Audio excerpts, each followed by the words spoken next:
Hello friends, ERDO India के इस YouTube channel पर आपका स्वागत है। इस चैनल का मुख्य उद्देश्य इलेक्ट्रोहोम्योपैथी की बारीकियों को बताना है, जिसका उल्लेख मैटी की किताबों में मिलता है। ERDO की हमेशा से ये कोशिश रही है कि इलेक्ट्रोहोम्योपैथी को इसके वास्तविक रूप में प्रस्तुत किया जाए। हमारा मकसद किसी संगठन या व्यक्ति विशेष की भावनाओं को आहत करना नहीं है। मैं डॉक्टर असलम, मिर्ज़ापुर यूपी से। आज का video journey of proposal submission पर आधारित है। वीडियो की शुरुआत में मैं सबसे पहले मिलवाता हूं हमारी ERDO टीम से। 28 फरवरी 2017 को DHR द्वारा जारी नोटिस के बाद ERDO इंडिया ने अपनी जिम्मेदारी को समझते हुए अपनी तैयारी शुरू कर दी थी। हम जानते थे कि यह नोटिस सभी के लिए है और मान्यता के लिए जितने भी संगठन, संस्थाएं और इलेक्ट्रोहोम्योपैथी के हितैषी हैं, सब अपना बेहतर प्रयास करेंगे। हमारी कोर कमेटी की बैठक हुई और सर्वसम्मति से यह निर्णय हुआ कि भले ही यह नोटिस सभी के लिए है, किंतु हमारा यह प्रयास होना चाहिए कि हम सामूहिक रूप से प्रपोजल देंगे।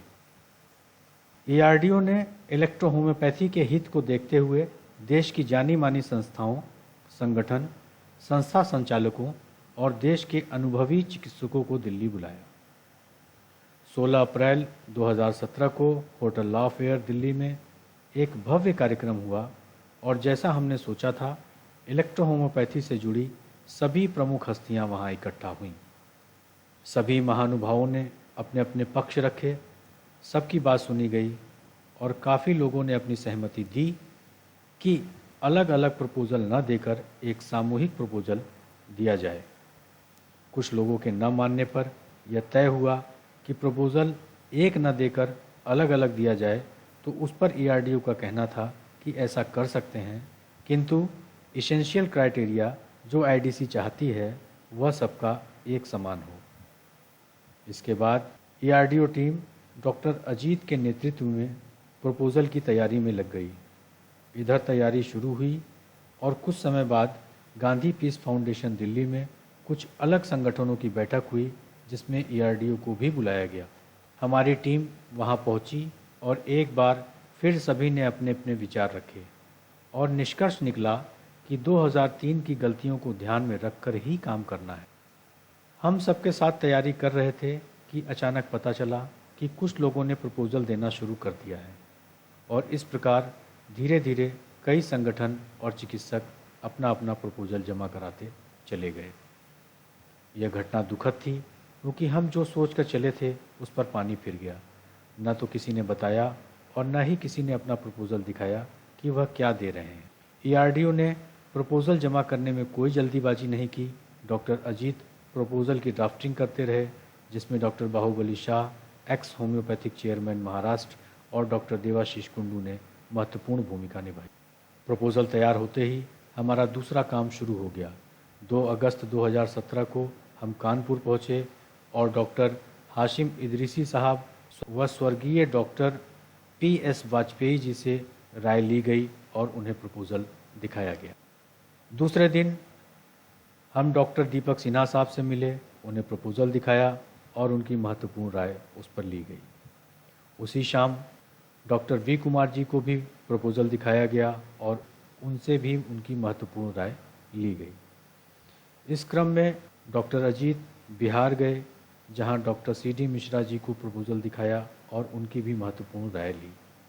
इसके बाद बनारस, फिर लखनऊ आदि में सभी पुराने चिकित्सकों से मिला गया और उनकी राय ली गई। दोस्तों, मैं आपको बताना चाहूँगा कि सिर्फ ERDO का प्रपोजल ही ऐसा था जो जमा होने से पहले सबको दिखाया गया और सभी वरिष्ठ इलेक्ट्रोहोम्योपैथ की राय ली गई। आखिरकार 7 नवंबर 2017 को पूरी तैयारी के साथ DHR में ERDO इंडिया का प्रपोजल जमा कराया गया। इस दौरान ERDO के सभी पदाधिकारी मौजूद रहे। इस मौके पर हमारे शुभचिंतक डॉक्टर बाहुबली शाह भी हमारे साथ थे। 8 नवंबर 2017 को ERDO टीम तत्कालीन स्वास्थ्य एवं परिवार कल्याण राज्य मंत्री श्रीमती अनुप्रिया पटेल जी से मिली और उन्हें भी प्रपोजल की कॉपी देकर यह बताया गया कि ईआरडीओ का प्रपोजल जमा करा दिया गया। 8 नवंबर 2017 को प्रेस क्लब ऑफ इंडिया में प्रिंट मीडिया के सामने भी यह जानकारी दी गई और वहां उपस्थित पत्रकारों को उनके सवालों के जवाब भी दिए गए। 9 जनवरी 2018 को डीएचआर में सबका पहला इम्तहान था। सुबह 8 बजे से ही सैकड़ों इलेक्ट्रोहोमोपैथ वहां पहुंच गए। ईआरडीओ टीम भी समय से पहुंच गई। हमारा नंबर पहला था और हमारे कप्तान डॉक्टर अजीत पूरी तरह से तैयार थे। दोस्तों, मैं अंदर तो नहीं गया, पर बाद में पता चला कि सबसे अच्छा प्रेजेंटेशन डॉक्टर अजीत यानी ईआरडीओ का ही था।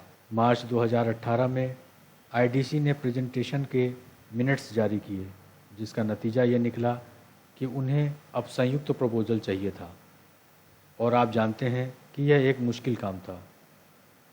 फिर से बैठकों का दौर चला, लोगों से बातें हुईं और धीरे धीरे करके बात यहाँ तक पहुँची कि प्रपोजल धारक इकट्ठा तो हुए लेकिन 2 भागों में बंट गए।